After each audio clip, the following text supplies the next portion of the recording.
Hello friends, நீ நான் காதல் அடுத்த வர எபிசோடில் என்ன நடக்கலாம் அப்படிங்கிறத பற்றி பார்க்கலாம். இன்றைக்கான எபிசோட் இன்ட்ரெஸ்டிங்கான எமோஷனல் ரொமான்ஸ் காமெடி கலாட்டா எபிசோட் அப்படின்னே சொல்லலாம். இன்றைக்கான எபிசோட் பார்த்து ரொம்பவுமே என்ஜாய் பண்ணேன். உங்களுக்கு எப்படி இருந்துச்சுன்னு கமெண்ட் செக்ஷனில் சொல்லுங்கள். ராகவ் அபி எல்லாம் போட்ட பிளான் பிரகாரமே சந்திரா முரளியை போட்டு படாத பாடு படுத்திக்கிட்டு இருக்காங்க.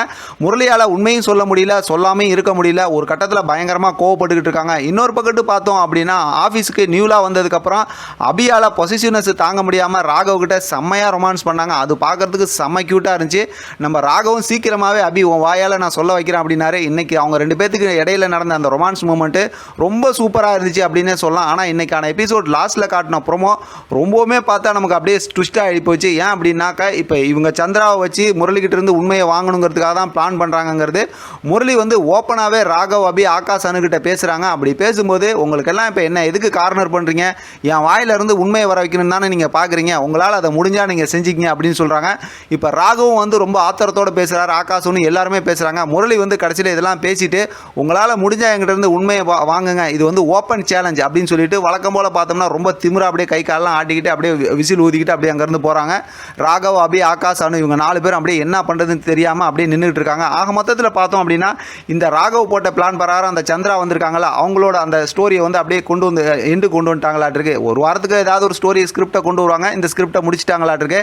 ஏன்னா இப்போ முரளிக்கு எல்லாமே தெரிஞ்சு போச்சு இவங்க பிளான் மூலமாக தான் இது நடக்குதுன்னு.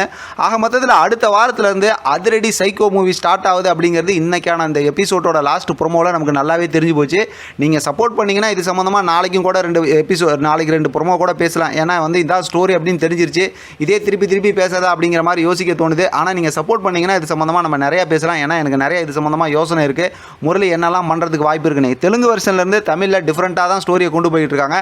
இப்போ அபி வீட்டுக்கு வந்து அஞ்சலியை கொண்டு போயிருக்கிறதுனால அடுத்து வளகாப்பை கொண்டு வந்துடுவாங்க. ஏன்னா இதுக்கப்புறம் வந்து லேட் பண்ண மாட்டாங்க ஸ்டோரி. அதுக்கப்புறம் வந்து எல்லாம் தெரிஞ்சு போச்சு இல்லை. அதனால் அடுத்துன்னு பார்த்தோம்னா முரளி இனிமேல் சைக்கோ மூவியை ஸ்டார்ட் பண்ணிடுவாங்க. முரளி ஓப்பனப்பாகவே சொல்லிட்டாங்க, நான் தான் அந்த மாதிரி பண்ணுறேன், உங்களால் முடிஞ்ச ஆதாரத்தை கொண்டு வாங்க அப்படின்னு. அதனால் சங்கர் வந்து வாய் திறந்து உண்மையை சொன்னால் தான் உண்டு. வேறு ஆதாரங்கள்லாம் பெருசாக கொண்டு வந்து அஞ்சலிக்கு முன்னாடி சொன்னோம்னா அஞ்சலி கடைசியில் இவங்களுக்கு எதிராகவே திரும்புறதுக்கு வாய்ப்பு இருக்குது. அதை தானே இவங்க எல்லாருமே பயப்படுறாங்க. அஞ்சலி கிட்ட சொல்லி கரெக்டாக புரிய வைக்கலன்னா முரளி அது இதுன்னு சொல்லி கடைசியில் அந்த பிரச்சனையை நம்ம பக்கத்தே திருப்பி விட்ருவாங்க அப்படின்னு தான் எல்லாருமே பயந்து போயிருக்காங்க. இருந்தாலும் முரளி இவ்வளோ தைரியமாக எல்லாத்துக்கும் முன்னாடி சொன்னது வந்து இன்றைக்கான எபிசோடில் செம்ம பெரிய ஒரு ட்விஸ்ட்டாக தான் இருக்குது. வெயிட் பண்ணி பார்க்கலாம் அடுத்த ஸ்டோரி எப்படி கொண்டு போகிறாங்க அப்படின்னு. இது சம்மந்தமாக நீங்கள் என்ன யோசிக்கிறீங்க அப்படிங்கிறது கமெண்ட் செக்ஷனில் சொல்லுங்கள். இதை பற்றின உங்களோட கருத்து கமெண்ட் பாக்ஸில் தெரியப்படுத்துங்க. தொடர்ந்து ஆதரவு கொடுங்க. தேங்க்யூ ஃப்ரெண்ட், தேங்க்ஸ் ஃபார் வாட்சிங்.